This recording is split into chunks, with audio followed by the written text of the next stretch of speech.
एक तो इतना ट्रेन गिर रही है कि हवाई जहाज से ज्यादा डर अब ट्रेन में बैठने से लग रहा है। कब कौन ट्रेन उलट जाएगा कोनो ठीक नहीं है। तो इसमें इतना कम वैकेंसी ऊंट के मुंह में जीरा है। 20,000 तो रिटायर हो रहे हैं लोग, और उसमें से आप 32,000 ले रहे हैं, तो बचेगा आपको ओवरऑल कितना बचेगा? 12,000 13,000 के पास बचेगा। तो एक तो वैकेंसी इतना कम देना ही नहीं चाहिए इन लोग को। इतनी बड़ी ये डिपार्टमेंट है, ट्रेनिंग में जो करना है सुधार कर ले, जो इनको स्किल्ड सिखाना है सिखाएं, इनको आगे यूटिलाइज करें।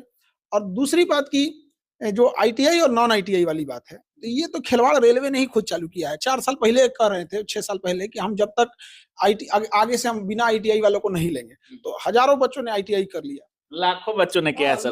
2019 के बाद 10 लाख प्लस लड़कों ने आईटीआई किया। आईटीआई हमें तो कहीं ना कहीं मिली भगत लग रही है कि एक और रेलवे यह कहता है कि हम आईटीआई लेंगे, और उधर जो आईटीआई कॉलेज वाले हैं उनका कमाई चालू हो जाता है। और ये सबको पता है बिहार में कि किस तरह से आईटीआई होता है। यूपी, बिहार, झारखंड, कहीं से छुपा नहीं है कि आईटीआई कैसे हो जा रहा है। तो ये हो सकता है कि भाई उधर एडमिशन करा दे, इधर कैंसिल कर दे। तो जब ऐसा बोले हैं तो अपनी विश्वसनीयता बनाए रखने के लिए उनका एक नैतिक कर्तव्य बनता है। एक तो ये 32,000 32,500 पोस्ट का कोई मतलब नहीं बनता है। इतना तो बिहार पुलिस वाला खपा देता है।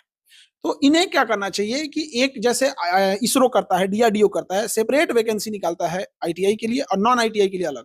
तो 50,000 निकाल दे आईटीआई के लिए और 50,000 निकाल दे नॉन आईटीआई के लिए। बच्चे भी खुश, भाई उनकी 1 लाख की वैकेंसी भी हो गई, और उनमें एक आईटीआई के लिए होगा, एक नॉन आईटीआई वाला हो जाएगा। या फिर उनके बाद एक बार सर्वे करा ले, जैसे क्या करते हैं ना कि एक बार आपस में बैठ के एक बार डिस्कस कर लेते हैं, कुछ स्टूडेंट को रख लेते, एक बार सर्वे करा लेते क्या करना है। रेलवे को भी समझना चाहिए हर पोस्टे में आईटीआई घुसेड़ने की क्या जरूरत है।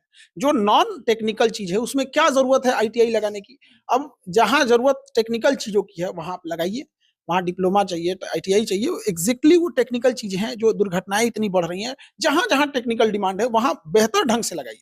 लेकिन जहां नहीं है जरूरत, जो नॉन टेक्निकल चीजें हैं, वहां जबरदस्ती आईटीआई लगा के उन बच्चों को बार्ड किया जा रहा है कि हम आपको बैठने नहीं देंगे। ये उन बच्चों के साथ अन्याय हो रहा है, क्योंकि रेलवे जो है ये एक तरह का कहीं ना कहीं एक रोजगार का भी साधन है, और सबसे बड़ा नियोक्ता भी रहा है। सबसे बड़ा नियोक्ता रहा है। लेकिन विगत 4-5 सालों में रेलवे को तहस नहस कर दिया गया है वैकेंसीज के मामले में। वरना एक दौर था। अब जैसे बिहार, झारखंड, यूपी के इस साइड के एरिया जो हैं, यहाँ पे एक बड़े संख्या में बच्चे इससे उम्मीद लगा के बैठे रहते हैं। तो दोनों को देखना चाहिए रेलवे को, बिल्कुल उसको विचार करना चाहिए। लेवल 1 में जो टेक्निकल है टेक्निकल देखे, और नॉन टेक्निकल को नॉन टेक्निकल के हिसाब से देखे। और वैकेंसी को 1 लाख से कम का कोई मतलब नहीं बनता है। 1 लाख से नीचे की वैकेंसी, अगर इससे कम जा रही है वैकेंसी हाँ, वो 1 लाख दे दें यहाँ पे। बाकी आप आगे उनकी इच्छा और ज्यादा देना है तो दे दे, लेकिन एक मिनिमम होना चाहिए। इतना बड़ा देश है, 1 लाख कहाँ खप जाएगा। हर साल 25-30 हजार रिटायर भी तो हो रहे हैं। तो हम लोग वैकेंसी केवल क्यों देखते हैं? गवर्नमेंट एक बार समझाती है कि हम इतनी वैकेंसी दे रहे हैं, बस वो रिटायरमेंट का भी डाटा पब्लिश कर देना। हर साल कितने रिटायर हो रहे हैं, हर साल कितनी ट्रेनें नहीं आ रही हैं,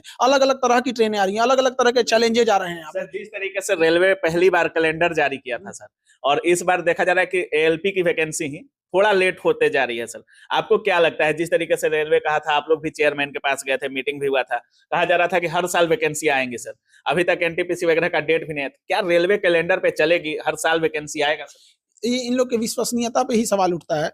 मीटिंग में कह देते हैं ये होगा, उसके बाद ये लोग भूल जाते हैं। 1 साल पहले ही बोला गया था, यही महीना था, हमको लगता है जनवरी का लास्ट चल रहा था, और वहां सब लोग बोले थे कैलेंडर आएगा। अगर बोला गया है तो उसे फॉलो करना चाहिए, और फॉलो का मतलब स्ट्रिक्टली फॉलो करना चाहिए। ये नहीं कि कैलेंडर कहने के लिए दे दें और फिर उसको घसकाते रहे। इससे मनोबल टूटता है और छात्र कहीं ना कहीं हतोत्साहित हो जाते हैं कि हम कहाँ जाएं। इसलिए देखिएगा, जो मिडिल क्लास के बच्चे हैं, जो गरीब फैमिली से आते हैं, वो 3-4 ऑप्शन रखते हैं कि देखते हैं रेलवे आ गया तो इधर भी दे देते हैं, पुलिस आ गया तो इधर भी देखते हैं, और उनका टारगेट रहता है कि एक अच्छे जॉब पे जाना है। लेकिन छोटा सा सोचते हैं कि बीच में एक छोटा सा जॉब ले ले। बहुत बहुत धन्यवाद।